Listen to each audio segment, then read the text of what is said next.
Nobody on the continent has heard of the evil deeds of the great outlaw Jim Godspeed, but one day, a young man claiming to be the criminal's son suddenly appears, trekking through the harsh desert. This, Jim Godspeed says he's killed his father, and has the corpse to prove it. A steampunk western from the mind of the master Boichi. Hello and welcome to another manga video. This is the Marshal King by Boichi. It is a steampunk western, which is something that I'm super excited for because I freaking love the western genre, and I feel like there's not enough manga and anime that are in that setting. So to see Boichi of all people creating a series set in the Wild West, well, that certainly has my attention. For anyone who's not familiar with Boichi, he is the artist for Dr. Stone. This is a series that he's not just illustrating, but also doing the writing for.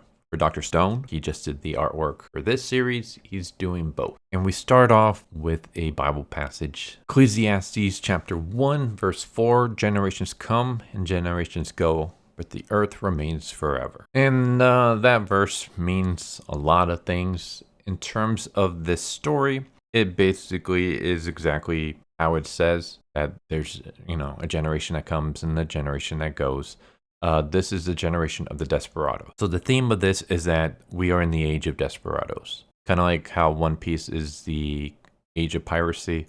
In Marshal King, it's the age of Desperados. And our main character, Jim, his goal is to stop all the Desperados. He wants to bring an end to that generation. And we start off with his dad, Jim Godspeed. And Jim Godspeed is the most popular, evil desperado that the world knows. Everybody is fearful of this guy. Even his own men wouldn't dare mess with him. And we get our first look at the steampunk aesthetics, where we see that Jim Godspeed's arms are made out of gold. They're these gold robotic arms. And he's basically talking to his men about how his son is coming to kill him. But before he does that, he wants to rob this train. And that's when we get more of the steampunk aesthetics, where we see that this train is not a regular train, but it's basically like a battleship on rails. It looks freaking awesome. And Jim Godspeed plans on robbing this train all by himself. We're going to have this showdown between this giant battleship train and Jim Godspeed. But before that can happen, he notices that his son has arrived. We just get this cool shot of Jim Godspeed blasting at the train. And we have the aftermath of the fight between father and son. We don't actually get to see them fighting each other. We just see the aftermath. And Jim has killed his dad. Jim Godspeed is dead. He's inside this giant metallic coffin. And Jim Godspeed is dragging it through the desert like Django. And the comedy comes from the fact that he's been in the desert for so long. The only thing he's eaten is mice and cacti juice. And he's just skin and bones. Even his clothing has burnt off from the desert heat. He's just completely naked. So the nearby sheriff has shown up with his deputies. And at first they're going to help this guy. But once he reveals that his name is Jim Godspeed and he has killed his dad, they're like, wait, we don't believe that. So they peek inside the casket and they see that actually, yeah, Jim Godspeed is dead. And that's when they decide to try to take the credit for themselves. There's a huge bounty on Jim Godspeed, $10 million, which $10 million back then would have been way more than just 10 million. For example, the inflation calculator only goes back to 1913. And back then, $10 million is $316,857,575. So you take 10 million, you go back even further, it's going to be way more.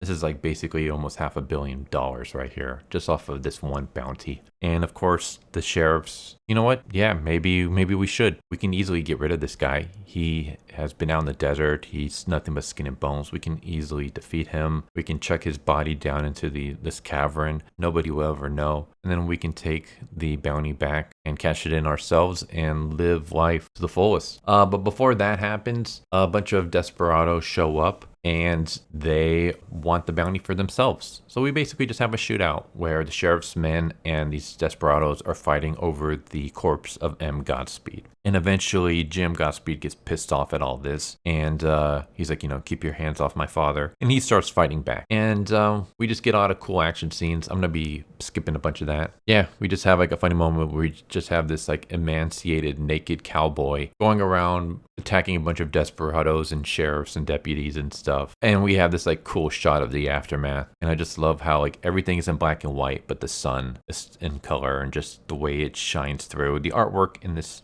issue is freaking amazing. I love it. And it turns out that Jim Godspeed basically wants to go to this academy. It's called the Western U.S. Marshal Training Institute. It's an academy for the elites, the kids of marshals and rangers, which is kind of funny because marshals and rangers weren't really like considered elite back then, as far as I know. I guess in this universe they are. They're basically like this universe's versions of nobles, I guess. And Jim wants to join them. And the sheriff's like, you're the son of the most wicked outlaw in the world. The students will kill you. There's no way you're going to get admitted. And he's like, well, I'm not the son of a marshal or a ranger or anything like that, but there are other ways to get in, so long as you can prove that you're worthy of being a marshal. And it's a marshal's job to take out outlaws no matter what. And I've just taken the most evil outlaw there is. All I got to do is show them the body of my dad, tell them that I was the one that killed him, which he was, and I'll be in. And he basically says that he doesn't want the bounty. Disposing of outlaws is all in a day's work for a marshal, right? It was never about the bounty. As soon as I read this line, I got reminded of Red Dead Revolver, where he was like, it was never about the money. That was like the last line that Red says. Such a cool line too. I freaking love that game. Like everyone talks up Red Dead Redemption and Red Dead Redemption 2, which are two amazing games, don't get me wrong. But I absolutely love the hell out of Red Dead Revolver. And I kind of wish that we would get either like a remake or just a remastered port of that game.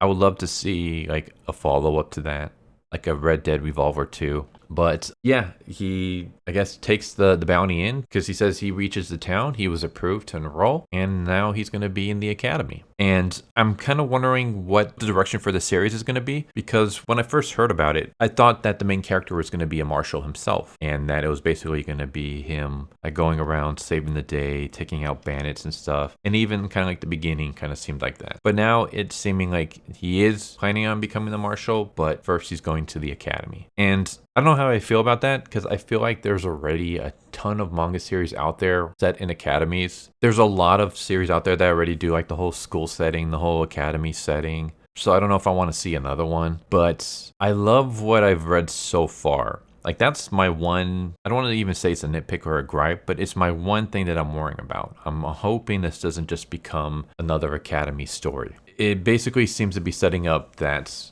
Jim is the son of the world's greatest, most evil desperado, and yet he wants to become the world's greatest marshal. And his goal is to destroy all the desperados. And I'm also kind of wondering like if maybe he had killed his dad way too quickly, because I think we could have had this cool dynamic where his dad's going around causing all these atrocities, and yet he's going down the opposite path of life where he wants to become the greatest marshal. And we could have had this thing where people are wary of him at first. They don't trust him.